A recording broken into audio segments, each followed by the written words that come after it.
What's going on, everyone? Welcome back to the channel. It's IP Kids IRL here, and today what I'm going to be breaking down for you today is the best tier list for Season 1 Era of Conquest. And I have joining with me today, I have Sir Chubulas. Yeah, we back at it, boys. And I have Pantheon joining with me from Epic Age, as y'all have seen me talk about. Hey, everybody. So, what we're going to be doing for you today is we're going to be breaking down the best tier list possible that you can get your hands on. These are some of the best heroes. We're not going to be talking about so much as skills today, but we're going to be talking about mainly the skills that can possibly make a champion, right, or a hero, and how specific you might need them, right? We want to talk about the heroes themselves, and then also we want to talk about how dependent they are on those skills themselves, right? Because some of these people, they have great base skills, but then they also take a lot of skills to complement them. So I want to go right off and I want to start talking about Alexander the Great. So Alexander the Great is going to hit you right at the start, right? If you're starting up on a new server, you are going to see Alexander the Great thrown at you right away. So Alexander the Great is a taunting tank, and as y'all have seen me talk about several times throughout this channel, Alexander is able to taunt several people, and whenever he does that, he implies a control effect. Whenever that control effect hits, several other people on his team, like Charlemagne, Charlemagne specifically is probably going to be your best one that's going to complement him. But a lot of other abilities in the game are going to complement that effect and do more damage or abilities based off of that. So he's able to apply it to 3 heroes, which is the entire team, mind you, the entire team. So it's just you can get them for free, mind you. And Pantheon, why don't you remind the folks what you were able to accomplish as a free-to-play player getting Alexander, because I feel like that's very important for people to understand that you can get your hands on this great hero. Yeah, I mean, for sure. Like, when we first started that, in that first server, like, we didn't even know what we were doing, and I think I got Alexander, 2 out of the 8-day event? Just from grinding? And, like, totally feasible, so, which was great. There are definitely, like, if you want to be first place, you'll have to probably at least buy, like, the daily deal, which was $4.99 or something in USD, but I didn't even buy those, and I still came in top whatever rank to get him. And like even now, like on my main account, like I have a 3-star almost Alexander, and like I by no means wailed on this game at all. And I think that's just so important to understand for people that are getting him in Season 1, that all you need is just one. If you just make it to the point where you can just get, and the thing is too that's so great about the starting event, it's only in your region. It is not the whole server itself. You're not competing against all 80 of the best people on the server. You're just facing about people in your area. So, with all that being said, right to the A tier. Right to the A tier, we think that he applies such a great effect, and really, he's teetering on that S. Right? He's teetering. You can't get him. You can't get him by even spending money on the game. Unless you want to consider, you can buy these separate things that increase your. He's there because you did so well in the early game. You grinded for him and you did well. You got yourself an Alexander Awakened. You can't even get a purple version just by drawing him in the general pack. So we just want to kind of place him there. He's a great card. Grab him early game if you can. Absolutely grind for him. We don't know how many of these you're going to have possibilities to obtain. We do not know. Grab him, absolutely. One of the best taunt tanks in the game that you can grab for not only for the start, all the way up to the end. Talk quickly about Babers. Babers is just an assault user. He does just physical damage, and he doesn't apply anything on top of that. The one thing that we kind of just generally talk about with assault teams is how much damage you could do up front. He pairs well with a lot of the starting assault abilities, and especially well with the season pass as well that you get Toussaint. You have a little bit of versatility with him, but he is straightforward in that he's just gonna be doing physical damage. I don't really want to spend a whole lot of time talking about him because there are a lot of other great free-to-play users and starter sibs as well. I think we're just going to simply put him at the C tier. It's just he just does a lot of he doesn't scale. So Yeah, he doesn't really bring anything. he doesn't. It's just physical damage. He just brings it to the table, and that's pretty much it. And he's not going to scale well into the future seasons. Well, the other thing too is that as we get further into this tier list, y'all are going to see, where the other ones do much more than what he's able to offer as well. So there's in the competition, he's on one of the lower rungs of that ladder. Exactly. So, kind of talking about one of the best, if not the best card in the game. We're going to be talking about Caesar. Caesar is just... It's hard to even describe just how effective he is, because you see a support user and you kind of don't really synergize. You don't really think about him as the center of your team, but Caesar is just that good that even if you get a purple version of him, he will carry your team. He applies a healing effect that is a command ability, and we've talked so heavily about commands, actives, passives, and military strategies and all that. A command ability will always go off. A command ability will always go off. It scales with your intelligence. The more abilities that you have that are commands, the more impossible it is to stop that team. So with Caesar, he's able to put a stop to disarm, silence, and a couple of the other control effects in the game at a 50% rate, and then also multiply the healing that he has done by 2.5 times. As a command ability, he is A in cavalry and infantry. He is S in spears and archer. He pairs with everyone. Even if you get a purple version of him, he is A in absolutely everything. So, he's one of the best starters in the game, right? I mean, if you're talking about starting him with someone, as y'all seen with my newest video, he's one of the best starters in the game. He has some of the most insane healing. He has some of the best support. He works well with almost any skill that you put on him that's really a command ability. He can support several other users. It's just, he's absolutely just going to go up in the S tier.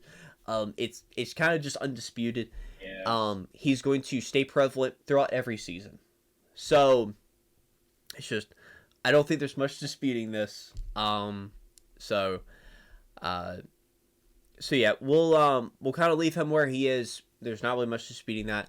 Moving on to Richard. Richard is maybe going to require a little bit of some explanation, right? Because he is a complex card in and of itself, because he reduces his own physical damage, his own auto attacks, I should say, his own auto attacks.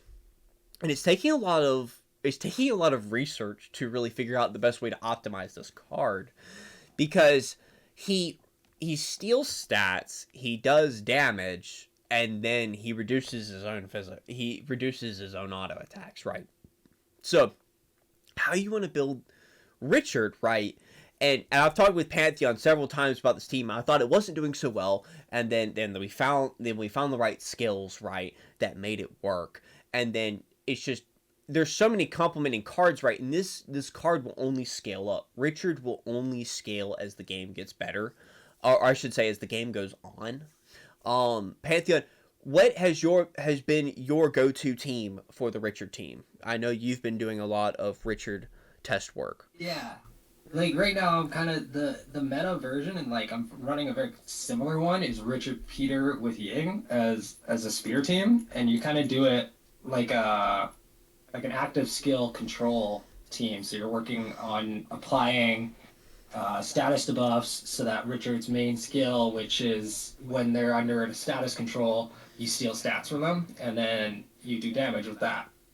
And so my setup's very similar. Like I have Hades Prelude and Roman Scorpion Ballista on Richard, and then Highest Honor and Penumbral Pendulum on Peter, and then my Ying, I have the Bohemian War Wagon and the Roman Legion Shield Wall.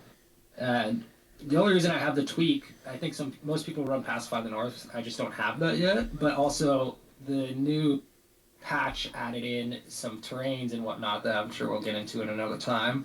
But having Taunt on this team helps proc extra effects now, which is why I switched it up to have Ying doing Taunt. And now you actually as well. I have Pacify the North, but you got a 25 with this team, correct? Oh yeah, I can do 25. No, like 25 tiles, I can do no problem with them at 45. So just for With reference, skill. guys, this is kind of just giving a little bit of the scalability with this card. Is that in season 1 with only S, right? This is without putting any double S skills on him. That means that you have a higher chance of getting the abilities to make these cards work.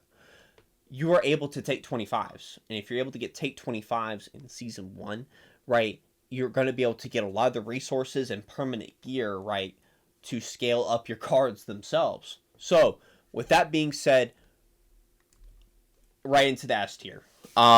Easily. Rightly so. This one's a pretty simple one. He can not only pair well with, and we've thrown around a couple of different ways to build him. We've even thrown around Order of the Assassins, Knights of the Round Table, build him like how we possibly would Hannibal, which we'll talk about a little bit later. But Knights of the Round Table, it's another possible route that you can also take him on. But there's a lot of routes to take this card on. Very useful. Grab them while you can in season 1 because it will only get harder as the seasons go on and as you add more cards to grab this card. So we're talking about one of the other starting heroes real quick. Bodia, she applies Disarm, which in Season 1 is really only going to be affecting one team, and that is the Assault team. So if you run up against a Frederick, Saladin, Babers, Harold, a couple of those other Assault users, this card will fare well. But she just falls short in terms of scalability because as y'all have looked at this list, we haven't even, there's not that many cards that use assaults versus actives. So we're just going to fairly place her in the C tier along with Babers. It's no dislike to what she can do in the early game, but scalability, it's just there's not a whole lot of cards right now that really are using assault skills. Because really the people that are using assault skills are really just very confined to their own team. And it's really just a couple of cards spread around versus, take the Burn team, for instance. A lot of actives going off.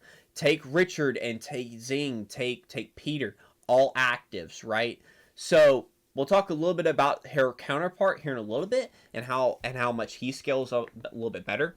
So the other thing too is that most because of the abilities and just wanting to optimize those on the best teams possible, most people are just running one assault team, whereas most people are probably running 3 to 4 active base teams. So that's why her counterpart is it's going to be a little bit has a different scaling on this list than she does. So because she's somewhat bordering D tier because of that, because there's not. She really only counters only one team that maybe somebody has 4 other teams that would not do that she wouldn't do too well against. Exactly.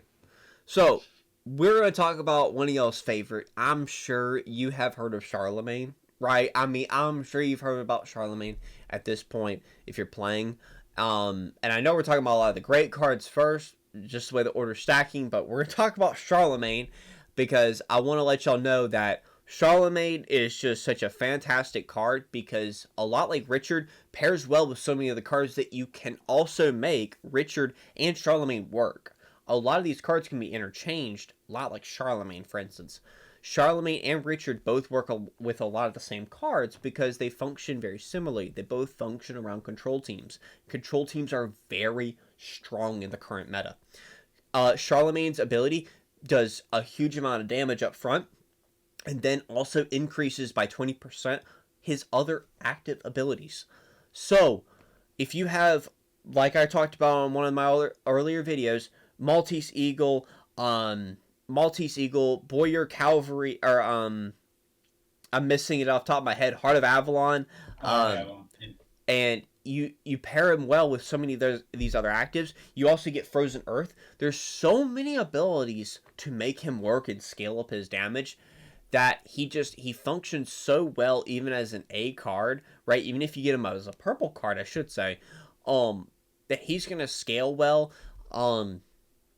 It's just he's going to function well throughout. And not just we are scaling this list that they are going to do well in the future seasons to come. So, with that being said, we haven't talked about Sword of the Ottomans, but it's just you can get it for free in the starting, and if you get even a purple Charlemagne, you can hit upwards of about 15k in PvP. So, in skill damage, it's just he is just without a doubt undeserving of the S tier right now. And as we might see skills come, he might be one of the first ones to be knocked down. I don't mind saying that, because future seasons will come where silencing abilities might become a little bit more prevalent, right? With him being an active user. And as you've seen, the people that we have put in the S tier are all passive or command users so far. That is the way that we generally structure it from past games that we have played before. That those characters do scale, but right now I do think he is deserving with the skill power that he has in that S tier category. So, high damage dealer, pick him up while you can. Season 2, we'll see what abilities come and how he'll change the meta. So, let us talk about Constantine. This is a tough one. This was just very tough because him and Alexander are right there competing for that S tier, A plus, just the best of the best taunt tanks. He applies so much. He applies taunt, right, which allows them to inflict damage to themselves, and he applies a damage buff to your teams based on the targets that are taunt. So, and damage reduction. Don't forget damage reduction as well. Yes. Yeah. He applies.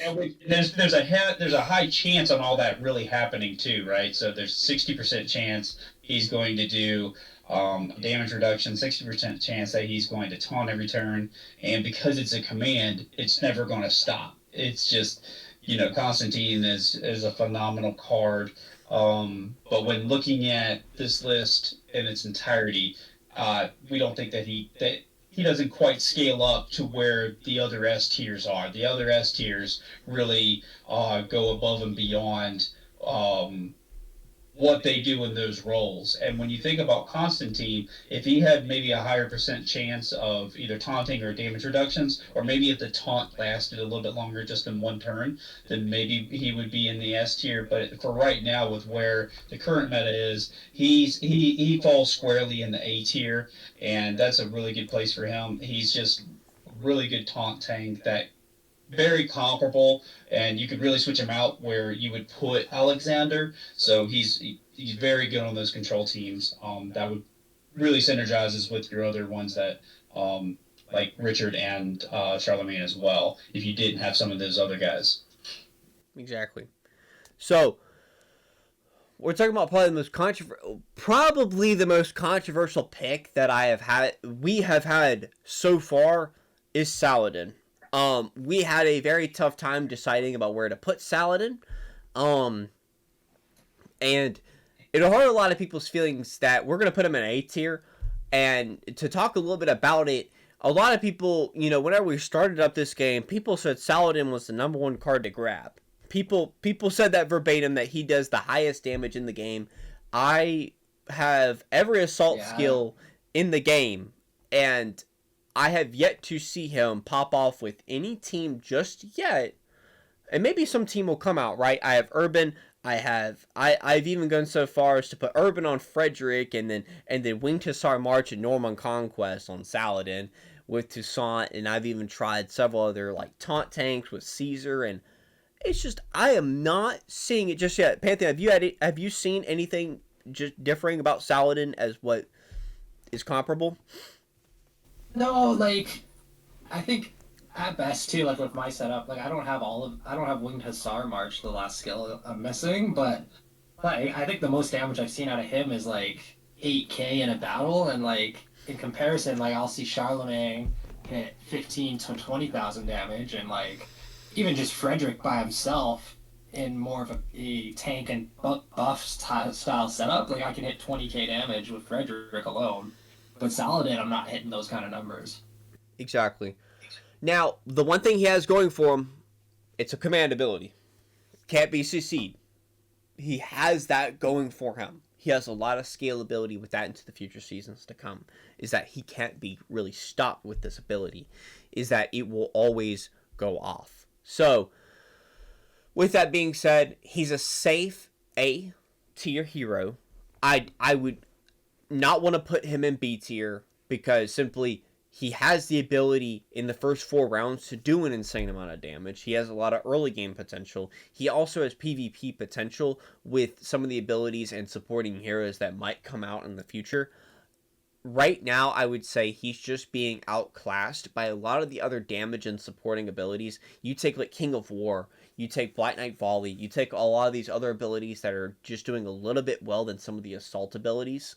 And that's where you're getting Saladin being placed currently where he's at. So, let's talk quickly about Darius the Great. I don't really want to spend a whole lot of time on him, but it's just he does not scale well. You'll notice this with a lot of the it's really unfortunate that generally speaking, we're going to be placing a lot of these tactical damage dealing free-to-play heroes in the same category. It's just a lot of them don't apply any CC at all. A lot of them don't apply any CC at all, do any additional effects. They don't really heal. They don't really do much of anything. Does anyone have any other comments on Darius specifically? So I might have been the very first one out of our group that we play with that I drew an awakened Darius. And I was really psyched to get him until I really started to read into his ability. And you folks out there that are listening, you guys can work out what the probability is. But if you look at his main ability maxed out, he gets a 35% chance to launch his ability.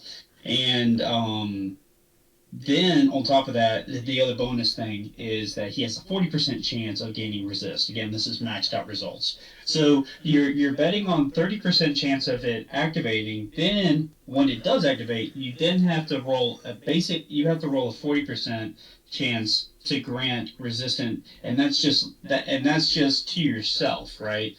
So there's a lot of things like when you and to kind of compare it to, let's just take Charlemagne for instance. Going to Charlemagne, when you look at Charlemagne's, has a higher percent chance of probability, is doing way more damage, and the bonus effect of Charlemagne's ability activates every single time, whereas in Darius, there's another, you have to roll again to get the additional effect. So that's why, Darius is kind of the first on this list that we kind of came across, but you'll see that as we go through the rest of these, they fall under the same premise. It's, you have to do one roll, then you have to do another one to be able to really get the most effective, whereas other guys just have it built in automatically to their kits. Exactly. Now, talking about one of the best, if not the best, currently free-to-play civilization heroes is Yi Sun Sen. I can't preach enough about him. It's just he has so much versatility with every one of the control teams.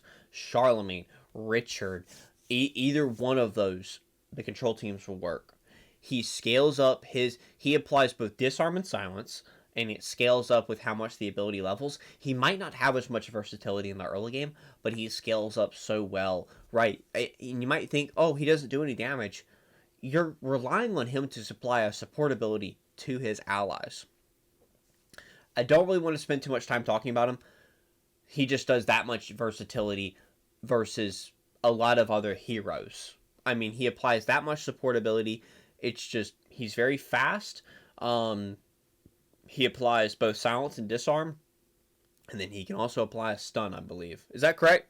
Stun, right? Yeah. Stun? Yeah, it's slow. It's a low chance initially, but as you level it up, it goes up. And then it's random between stun and disarm, or silence and disarm. And then if they're already silenced or disarmed, it'll stun someone. So, the main perk is that it's going to do something, and if it doesn't do something, it's going to at least stun someone else. Exactly.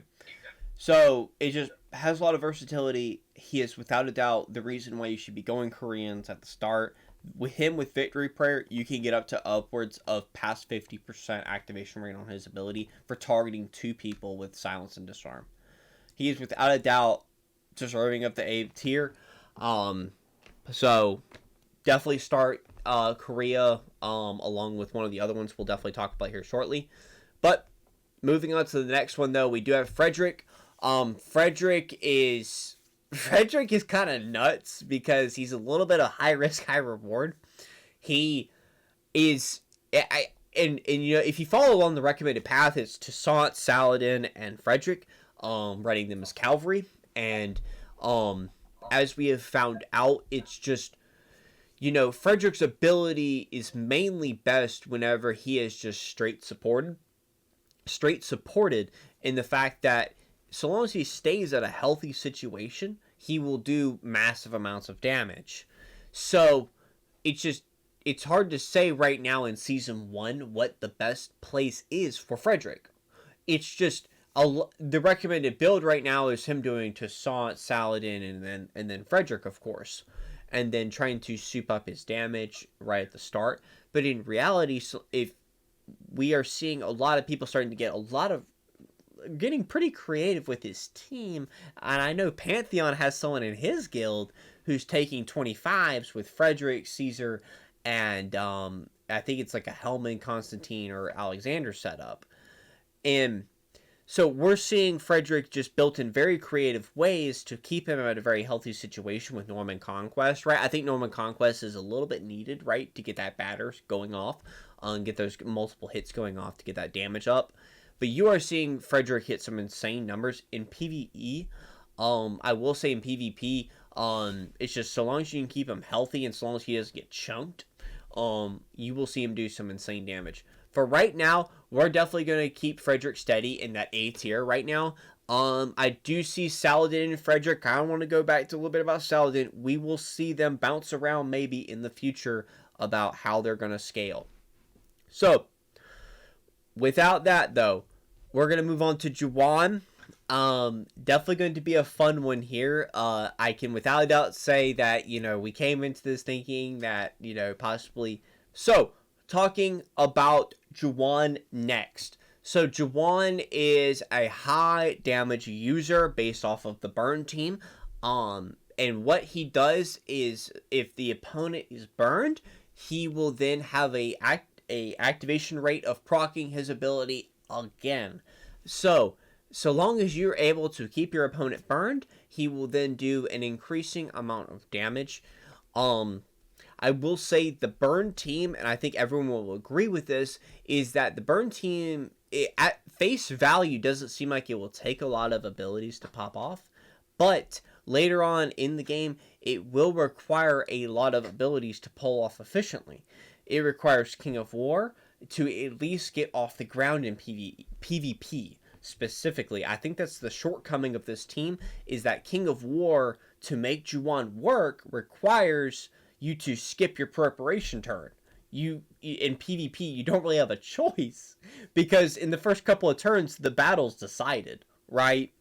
So, it's just, does anyone else have any more comments on the burn team, maybe with Juwan specifically? Yeah, I mean, I think that in general, Juan is one of the best damage dealers when it comes to the burn team with the right setup, like you were mentioning before. King of War, Black Knight Volley, you know, there's a certain setup that needs to be done there to maximize his damage potential. So with the prominence and really that, you know, this is a season 1 list. You know, right now, CC teams are really prominent right now with Charlemagne, Richard, Peter, Lee Sin. So there's a lot of CC that's being done, and with somebody that's doing preparation and is very active based, they're going to tend to fall a little bit behind. So when you have somebody with the proper skills, that's when it really boosts them. So that's what's kind of holding Juan back just a little bit. He's really close to being a higher up higher on this list, but because he's got the damage potential, he just needs so much to work in the first place. That's what's kind of holding him just slightly back, and being higher up on this list. But right now, yeah, he's a very solid A tier, given those reasons.